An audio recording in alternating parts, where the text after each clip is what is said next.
और सुनाओ गांव के मुखिया, अरे क्या हाल चाल बा? अरे तोहरा दिमाग तो ठीक बा साधु, है न जान न पहचान। मेरा स्वभाव ही कुछ ऐसा है, मुझे बहुत तेजी से भूख लगी है। अरे तो हम क्या करें, तुम क्या करो? अरे या तो मुझे पैसे दो या फिर कुछ खाने को दो। मुखिया बहुत बुरा सा मुंह बनाता हुआ साधु की ओर देखकर बोला, अरे तेरे बाप का मेरे ऊपर कर्जा है क्या? हैं? मैं अपने गांव में भिखारी का आना वैसे भी पसंद नहीं करता। अरे तुझे इस तरह से किसी का अपमान करने का कोई अधिकार नहीं है मुखिया। अरे तो तू क्या उखाड़ लेगा? हैं? तू सीधी तरह से यहाँ से निकल जा, नहीं तो धक्के देकर बाहर निकाल दूंगा। साधु गुस्से में वो गांव छोड़कर चला गया और एक जंगल में बैठकर गुस्से से बोला, जिन गांव वालों ने मुझे इतना अपमानित किया है, उन्हीं गांव वालों की मदद से मैं इतना अमीर बनकर दिखाऊंगा जिसकी किसी ने कल्पना तक नहीं की होगी। हाँ। इधर गेंदा सेठ अपने घर पर बैठा हुआ अपनी पत्नी से बोला, मुझे बहुत तेजी से भूख लगी है। अरे अभी 10 मिनट पहले तो तुमने खाना खाया था। मैं जब भी खाना मांगता हूँ तुम यही वाक्य बोल देती हो। मैं तुमसे तंग आ चुका हूँ। क्योंकि मैं खाना बनाते बनाते तंग आ चुकी हूँ। जाओ जाकर जंगल में जो बड़े बड़े पेड़ लगे हुए हैं उन्हें जाकर खाओ। मेरी पत्नी की बात तो सही है, उन्हें खाने के पैसे भी नहीं देने पड़ेंगे। क्यों ना मैं जंगल में ही जाकर अपना पेट भरूं। गेंदा सेठ गुस्से से घर से बाहर जाने लगा। अरे कहाँ जा रहे हो? जंगल में, अब से मैं वहीं रहूंगा। हाँ हाँ जाओ, तुम्हारे जैसे वनमानुष के लिए जंगल ही बना है। गेंदा सेठ जंगल की ओर निकल गया। इधर शर्मीली पागलों की तरह अपने पति पुट्ठा को गांव में ढूंढती फिर रही थी। तभी अचानक शर्मीली की नजर गांव के मुखिया पर पड़ी। शर्मीली दौड़ती हुई मुखिया के पास जाकर बोली, मुखिया जी, क्या आपने मेरे पति को देखा है? अरे शर्मीली, सारा गांव जब रोज सुबह सोकर उठता है ना, तो ईश्वर से यही प्रार्थना करता है कि वो तुम्हारे पति को ना देखे, समझी? बकवास मत कीजिए मुखिया जी, मेरा दिल बैठा जा रहा है। वो सुबह से घर नहीं लौटे। अरे तो जल्दी जाओ, जाकर गांव और घर में उस भुलक्कड़ को तलाश करो शर्मीली। गांव का हर घर का दरवाजा खटखटाकर पूछ चुकी हूँ, मगर पुट्ठा को किसी ने नहीं देखा। तभी वहाँ पर गांव का ही एक व्यक्ति मुस्कुराता हुआ आया और शर्मीली से बोला, मैंने सुबह सुबह पुट्ठा को जंगल की ओर जाते हुए देखा है। सत्यानाश जाए उस भुलक्कड़ आदमी का। शर्मीली जाओ, जाकर उसे जंगल में ढूंढो। गांव के लोग तो उसे संभाल लेते हैं, लेकिन जंगल के जंगली जानवर उस भुलक्कड़ को ज्यादा देर तक नहीं झेल पाएंगे। हाँ। इतना बोलकर मुखिया और वो व्यक्ति वहाँ से चले गए। शर्मीली बेचारी जंगल की ओर चल पड़ी। जंगल के काफी अंदर निकलकर शर्मीली को पुट्ठा एक पेड़ के नीचे बैठा हुआ नजर आया। शर्मीली उसके पास जाकर गुस्से से बोली, अरे यहाँ आराम से बैठे हुए जंगल के पेड़ों को क्यों निहारे जा रहे हो? पुट्ठा शर्मीली की ओर देखकर क्रोधित अवस्था में बोला, देखो कमलनाथ, मुझे तंग मत करो, बता रहा हूँ। शर्मीली ने एक जोरदार जांटा पुट्ठा के गाल पर जड़ दिया। पुट्ठा की याददाश्त वापस आ गई। अरे शर्मीली, मुझे कितनी देर से भूख लग रही है, जाओ जल्दी से मेरे लिए खाना बना कर लेकर आओ। तभी उस जंगल में शेर की दहाड़ गूंज उठी। शेर की दहाड़ सुनकर कांपती हुई शर्मीली पुट्ठा की ओर देखकर बोली, इसे भी भूख लग रही है, समझे तुम?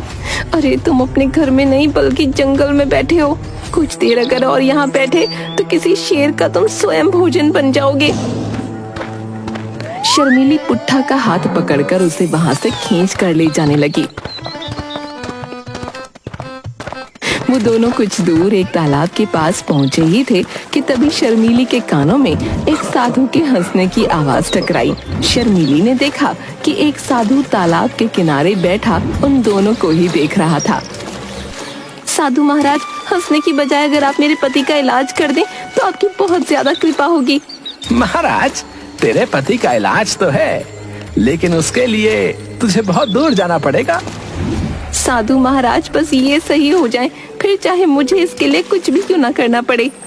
साधु रहस्यमयी अंदाज में शर्मीली की ओर देखकर बोला। तो फिर सुनो, तुम्हारे पति का इलाज इस काल में नहीं बल्कि उस काल में है।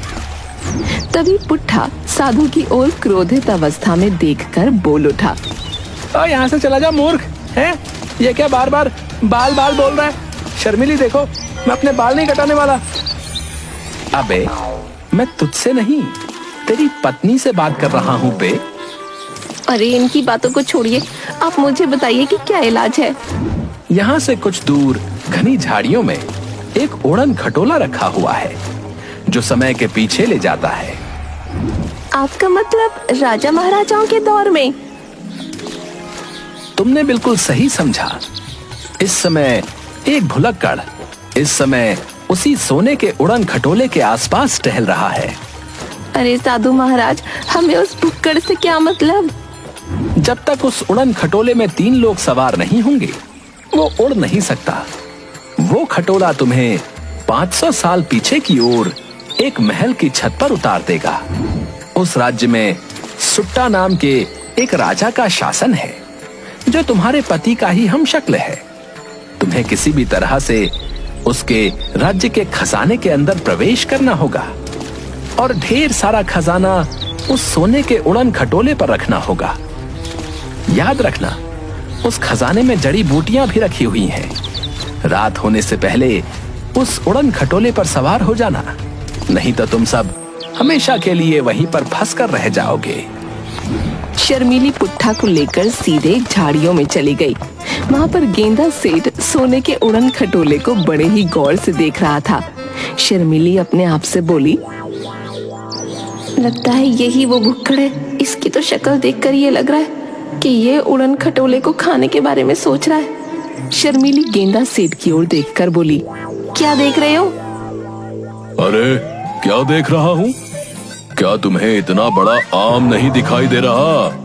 जंगल में यही खाने के लिए तो आया हूँ मैं। अरे मूर्ख, ये आम नहीं बल्कि सोने का उड़न खटोला है। अब जो भी हो, मुझे बहुत तेज भूख लगी है और मुझे तो यही बहुत बड़ा आम जैसा मालूम पड़ रहा है। तुम्हें बहुत तेज भूख लगी है ना? मैं और मेरे पति सोने के उड़न खटोले पर बैठकर एक शादी समारोह में जा रहे हैं। शादी समारोह का नाम सुनकर गेंदा सेठ के मुंह में लार टपकने लगी।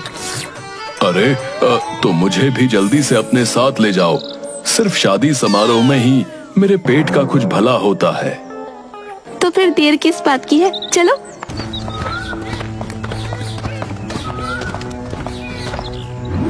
उन तीनों के बैठते ही अचानक सोने का उड़न खटोला हवा में उड़ने लगा।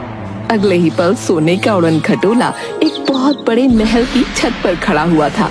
अचानक सोने का उड़न खटोला गायब हो गया और उन तीनों ने अपने आप को महल के द्वार पर खड़ा पाया।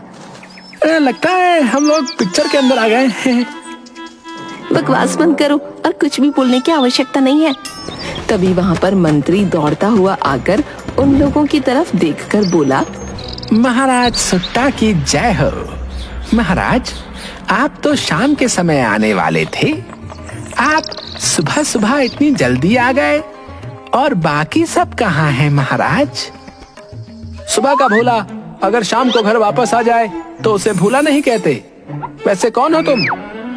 ये सुनकर मंत्री अपनी खोपड़ी खुजाते हुए पुट्ठा की ओर देखकर बोला, महाराज, शायद आपने मुझे पहचाना नहीं। मैं आपका मंत्री।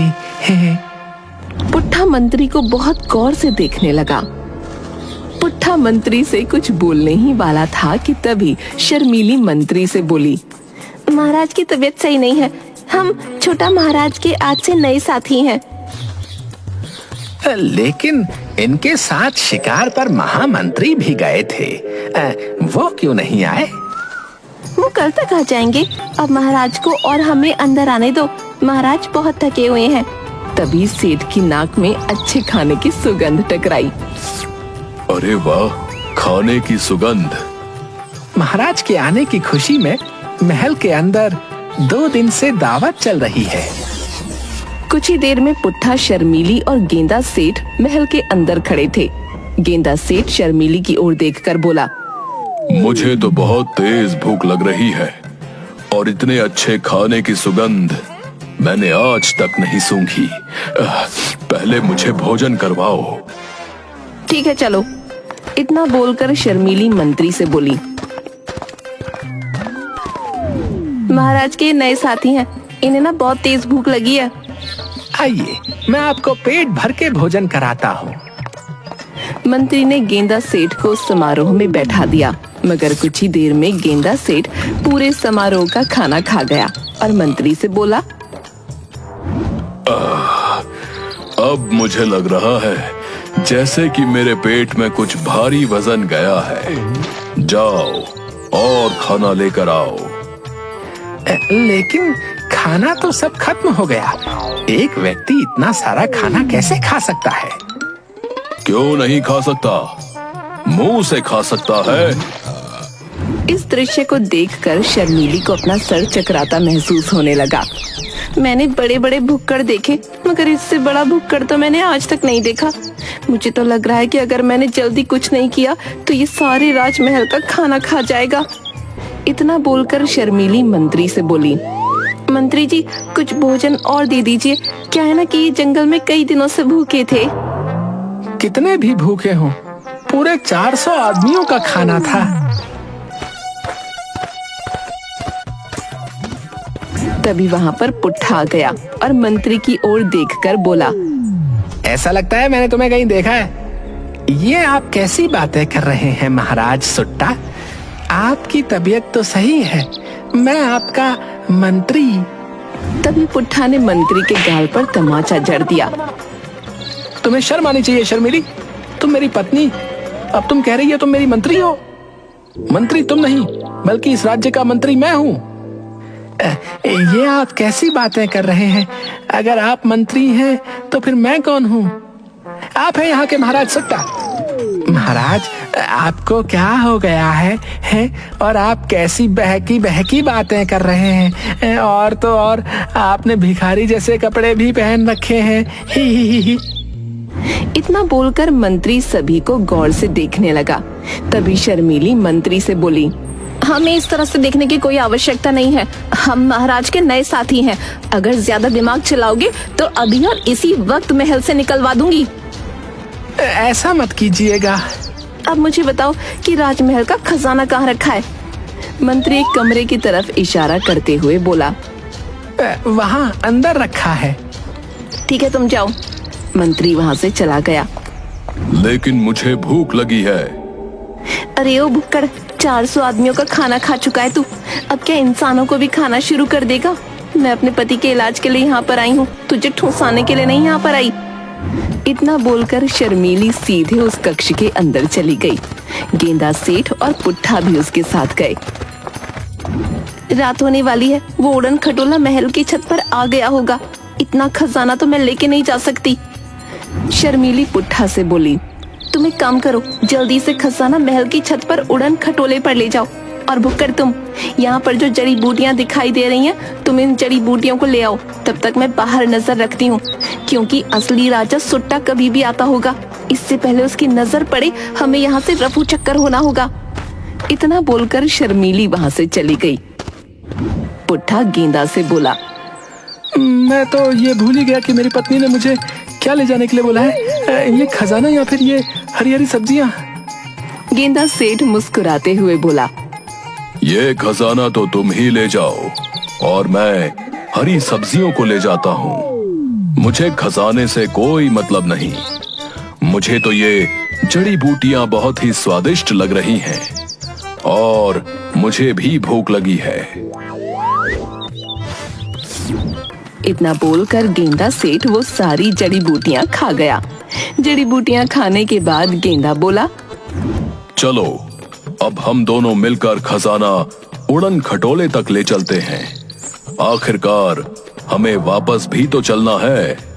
गेंदा सेठ खजाना बोरी में भरकर महल की छत पर रखे हुए उड़न खटोले के पास लेकर आ गया, मगर पुट्ठा और उन बोरियों को दोबारा खजाने के कमरे में ले जाने लगा। ये क्या कर रहे हो तुम? क्या तुमने मेरी पत्नी की बात नहीं सुनी? उसने कहा था कि तुम खजाना ऊपर ले जाओगे और मैं इसी खजाने को वापस खजाने के कमरे में ले जाऊंगा। इतना बोलकर पुट्ठा वो सारा खजाना दोबारा खजाने के कमरे के अंदर रखाया। तभी वहाँ पर शर्मीली भागती हुई आई और बोली, जल्दी से उड़न खटोले पर बैठो, महाराज सुट्टा पधार चुके हैं और मंत्री को पता लग गया है कि हम तीनों बहरूपिये हैं। वो हमें गिरफ्तार करने के लिए यहाँ आ रहे हैं। क्या तुमने खजाना और जड़ी बूटियाँ सोने के उड़न खटोले पर रख दी ना? हाँ हाँ रामवती, जैसा तुमने कहा था मैंने वैसा ही किया। शर्मीली माथा पीटते हुए पुट्ठा का हाथ पकड़कर सीधे उड़न खटोले पर बैठ गई। शर्मीली के बैठते ही उड़न खटोला अचानक वहाँ से गायब हो गया और उसी जंगल में वापस आ गया। साधु वहाँ पर शायद उनका ही इंतजार कर रहा था। अरे यहाँ खजाना कहाँ गया? खजाना? खजाना तो तुम्हारा पति वापस रखाया। और जड़ी बूटियाँ? जड़ी बूटियाँ? मुझे बहुत तेज भूख लगी थी, वो तो मैं खा गया। तभी वो साधु चीखते हुए उन तीनों की ओर देखते हुए बोला, तुम तीनों अभी और इसी वक्त इस उड़न खटोले से नीचे उतर जाओ, नहीं तो मैं तुम्हें जलाकर भस्म कर दूंगा। शर्मीली, पुट्ठा और गेंदा डरते हुए उस उड़न खटोले से नीचे उतर आए। साधु गेंदा और पुट्ठा की ओर देखकर बोला, तुम दोनों इंसान के नाम पर कलंक हो, कलंक। मैंने सोचा था कि तपस्या करके उड़न खटोले को तैयार करूंगा और मैंने ऐसा किया भी, मगर उड़न खटोले की शर्त यह थी कि इसमें एक भुलक्कड़ और एक भुलक्कड़ ही सवार होगा। और फिर तुम्हारे जैसे निकम्मे मुझे मिल भी गए, लेकिन तुम्हारी मूर्खता ने मुझे फिर से वहीं वापस लाकर खड़ा कर दिया। सोचा था पुराने काल से खजाना मंगाकर जिंदगी ऐश में काटूंगा, पर अब चले जाओ। गेंदा साधु की बात सुनकर डरते हुए अपने घर की तरफ भाग गया और शर्मीली पुट्ठा का हाथ पकड़कर अपने घर की ओर भाग गई।